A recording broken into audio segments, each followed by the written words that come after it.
दुनिया का एक बड़ा हिस्सा जीतने के बाद भी आखिर सिकंदर क्यों 19 महीने लड़ता रहा भारत को जीतने के लिए। आखिर क्यों वास्को द गामा ने समंदर से लड़कर 8,000 किलोमीटर से भी ज्यादा का ट्रैवल करके भारत को आने के लिए रास्ता खोजा। और आखिर क्यों ब्रिटिशों के वायसराय लॉर्ड कर्जन ने ऐसा कहा कि अगर हम भारत को खो देंगे तो हम हमारा साम्राज्य खो देंगे। इन जैसे कई सवालों के जवाब के साथ ही आज देखेंगे हम प्राचीन और मध्यकालीन भारत का दुनिया के लिए क्या योगदान रहा है और क्यों एक प्राचीन और मध्यकालीन भारत दुनिया का विश्व गुरु था। तो चलिए शुरू करते हैं। सारी दुनिया जिस चीज पे चलती है उस इकोनॉमी की और हम बात करें तो पहले शताब्दी से भी पहले दुनिया की इकोनॉमी में इंडियन इकोनॉमी का कंट्रीब्यूशन 30 से 35% था। और इतना ही नहीं, पहले शताब्दी से लेके 17वीं शताब्दी तक इंडिया की इकोनॉमी का कंट्रीब्यूशन दुनिया की इकोनॉमी में 35 से 40% था, जो अंग्रेजों के आने के बाद 250 सालों में बस 4% बचा है। पैसे के बाद अगर सबसे ज्यादा इंसान किसी चीज को चिपक के रहता तो वो है धर्म। दुनिया की कई बड़े धर्मों में से 4 बड़े धर्मों का जन्म भारत में हुआ, जिसमें हिंदू, बौद्ध, जैन और सिख धर्म भारत में जन्मे हैं। भारत में बड़े पैमाने पर धार्मिक विविधता है, पर इसके साथ ही धार्मिक सद्भावना भी है, जो कि आजकल के राजनीतिक दलों के स्वार्थी हेतु के कारण खराब हो रही है, जो कि हमें बचानी चाहिए। भारत की अर्थव्यवस्था और धार्मिक विविधता देखने के बाद हम विविध क्षेत्र में भारत का दुनिया के लिए क्या विशेष योगदान रहा है, ये अब हम देखेंगे। गणित की अगर हम बात करें तो आर्यभट्ट, जिन्हें फादर ऑफ इंडियन मैथमेटिक्स कहा जाता है, उनकी 5 खोज हम देखेंगे। इसमें सबसे पहला है डेसिमल सिस्टम, जो आज हम काउंटिंग करते हैं 1, 10, 100, 1000। और इसके साथ ही जीरो को सबसे पहले संख्या के रूप में इन्होंने यूज किया है। उसके बाद पाई की एक्यूरेट वैल्यू 1,500 साल पहले उन्होंने एकदम सटीक तरीके से बताई। उसके बाद अगर हम बात करें तो साइन कोसाइन की टेबल्स हो या फिर उनकी डेफिनेशंस हो, इसके साथ क्वाड्रेटिक इक्वेशन सॉल्व करने के लिए मेथड्स भी इन्होंने बताए, और जो त्रिकोण होता है उसका एरिया सही तरीके से निकालने के लिए फॉर्मूला भी उन्होंने कई हजारों साल पहले दिया है। इसके बाद गणित में सबसे बड़ा नाम आता है ब्रह्मगुप्त जी का, जिन्होंने 0 के साथ गणना करने की ये नियम बताए। उसके बाद जो ऋण संख्याएं होती है, इसकी कंसेप्ट इन्होंने बताई। और इसके साथ ग्रेविटी की जो सबसे पहले डिस्क्रिप्शन किया वो भी इन्होंने किया। गणित की कई खोजों के साथ ही आर्यभट्ट जी ने विज्ञान में भी कई खोज किए, जिसमें सबसे पहला है पृथ्वी का अपने अक्ष पे घूमना। दूसरी चीज उन्होंने सूर्य ग्रहण और चंद्रग्रहण क्यों होता है ये बताया। तीसरा अगर हम बात करें तो उन्होंने साल में कितने दिन होते हैं ये तब कैलकुलेट किया था। और इसके साथ ही उन्होंने ये भी बताया कि ग्रहों को जो प्रकाश मिलता है वो सूर्य की वजह से मिलता है, ना कि खुद की वजह से। भौतिक शास्त्र की अगर हम बात करें तो महर्षि कणा जी का सबसे बड़ा नाम आता है, जिनको फादर ऑफ एटॉमिक थ्योरी कहा जाता है, जिन्होंने जॉन डाल्टन से भी 2,500 साल पहले बताया कि वस्तुएं जो होती है परमाणुओं से बनी होती है। इसके साथ ही उन्होंने एटम्स में होने वाली केमिकल चेंजेस के बारे में भी बताया। और इन्होंने इंडियन फिलोसॉफी स्कूल की एस्टेब्लिशमेंट की, जिसमें इंडियन फिजिक्स हो या फिर ऑब्जर्वेशन, लॉजिक, रियलिज्म, ये सारी चीजें आती थी। धातु विज्ञान की अगर हम बात करें तो 7,000 सालों से भी पुराना इतिहास हमारा रहा है, जिसमें हम कई सारी चीजें बनाया करते थे। इसमें सबसे पहले आता है वुड स्टील, जो ईस्वीसन पूर्व 3री शताब्दी में भारत और श्रीलंका में बनाया जाता था आयरन और चारकोल का यूज करके, जो कि बहुत ही स्ट्रांग होता था। जब बात आती है रसायन विज्ञान की, तो रसरत्नक और जो नागार्जुन द्वारा लिखी गई किताब है, जो दूसरे से 9वीं शताब्दी में लिखी है, ऐसा कहते हैं। उसमें जिंक स्मेल्टिंग हो या फिर मेटल एक्सट्रैक्शन जैसे गोल्ड, सिल्वर, कॉपर ये की जाती थी। इस सब चीज़ों की जानकारी इसमें थी। आयरन की अगर हम बात करें तो दिल्ली में मेहरुरी नामक जगह पे 1600 साल पुराना एक आयरन पिलर है, जो कि आज तक रस्ट नहीं हुआ है। और ब्रॉन्ज और कॉपर मेटलर्जी की अगर हम बात करें तो हड़प्पा संस्कृति के लोगों को संपूर्ण 3,000 सालों पहले ही इन सारी चीज़ों से बने हुए वस्तुएं यूज करने का नॉलेज था। भारत का आयुर्वेद के क्षेत्र में अगर योगदान देखे तो सिर्फ 2 ही सबसे बड़ी चीज़ों को यहाँ पे मैं बताना चाहूँगा। पहला सुश्रुत से था, जो मास्टर शिशर जी ने लिखा था इसे संपूर्ण 6ठी शताब्दी में, जिन्हें फादर ऑफ सर्जरी कहा जाता है, जिन्होंने इसे संपूर्ण 6ठी शताब्दी में प्लास्टिक सर्जरी और मोतीबिंद जैसे रोगों पर उपचार किया है।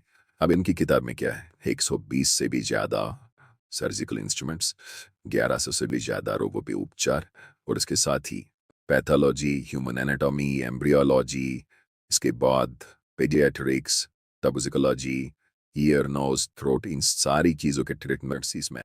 दूसरा सबसे महत्वपूर्ण ग्रंथ है चरक संहिता, जो महर्षि चरक द्वारा लिखित है, जिन्हें फादर ऑफ आयुर्वेदा कहा जाता है। चरक संहिता अग्निवेश संहिता पे आधारित लिखी गई पहली 3री शताब्दी की किताब है, जिसमें आयुर्वेदा के 8 शाखाओं के साथ 120 चैप्टर्स भी हैं। इसके साथ ही सर्जरी और मेडिसिन पे लिखा गया एक बहुत ही इंपॉर्टेंट संस्कृत ग्रंथ है। जब बात इंडिया के आर्किटेक्चर की हो तो बताने के लिए और दिखाने के लिए तो बहुत सारे एग्जाम्पल्स है, पर यहाँ पे मैं सिर्फ कुछ गिने चुने एग्जाम्पल्स आपको देता हूँ। सबसे पहले अगर मैं बात करूँ हड़प्पा सिविलाइजेशन की, तो ये लोग इतने एडवांस थे, 5000 सालों के लिए इन लोगों को पता था कि घर, रास्ते और ड्रेनेज सिस्टम एक साथ प्लानिंग करके कैसे बनाया जाए जिससे बाद में प्रॉब्लम ना हो। दूसरे एग्जाम्पल यहाँ पे हम एलोरा केव्स का लेते हैं, जो एक सिंगल माउंटेन से बनाया गया है और ये ऊपर से नीचे बनाया गया है। मतलब आप सोच सकते हैं कि इसके इंजीनियर्स और आर्किटेक्ट को कितनी मेहनत लगी होती है बनाने के लिए। तीसरा आर्किटेक्चर हमारा बोले sun temple Konark. Sun temple में बना हुआ ये व्हील का डिजाइन इस पे पड़ने वाली छाया के अनुसार टाइम बताता है। मतलब आप सोच सकते हैं कि इन आर्किटेक्ट्स का क्या एक्सलेंस रहा होगा।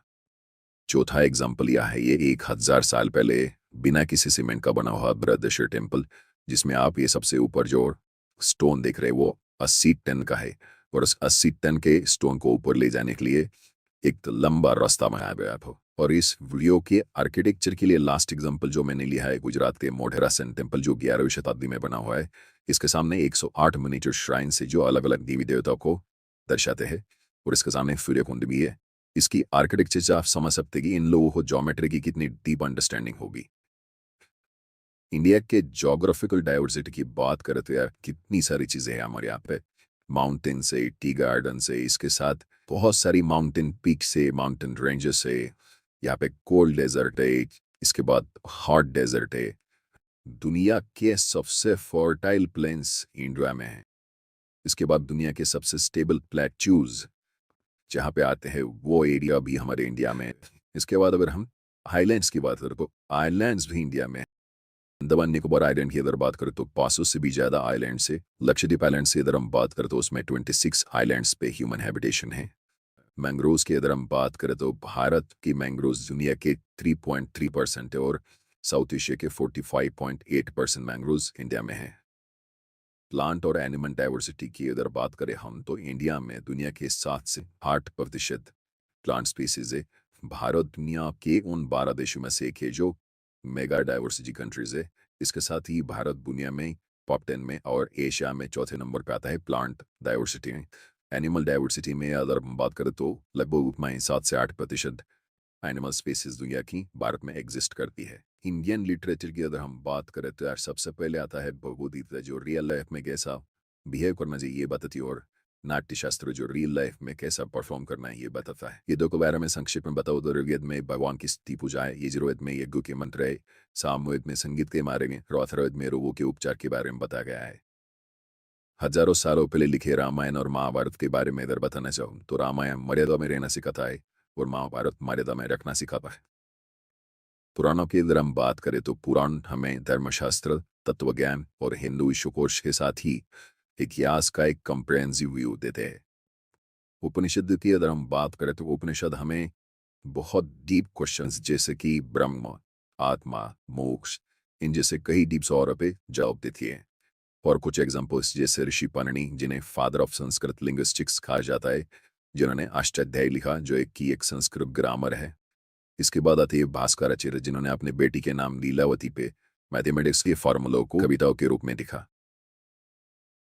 मौर्य साम्राज्य की स्थापना में अहम भूमिका निभाने वाले चाणक्य, जिन्हें हम कौटिल्य या विष्णुगुप्त के नाम से जानते हैं, उनकी लिखी किताब अर्थशास्त्र, फाइनेंशियल मैनेजमेंट और इकोनॉमिक गवर्नेंस पे आज भी हजारों सालों बाद भारत को राह दिखा सकती हैं। शिक्षा के क्षेत्र में भारत के योगदान की अगर हम बात करें तो भारत के कई राज्यों में अलग अलग कालखंडों में वर्ल्ड फेमस एजुकेशनल इंस्टीट्यूशंस रही है, जहां पर पढ़ने के लिए दुनिया भर से स्टूडेंट्स आते थे। जब एजुकेशनल इंस्टीट्यूशंस की बात हो ही रही है तो मैं एक इंटरेस्टिंग बात आपको बता देता हूँ। बख्तियार खिलजी ने 12वीं शताब्दी में नालंदा के 90 लाख किताबें जलाई।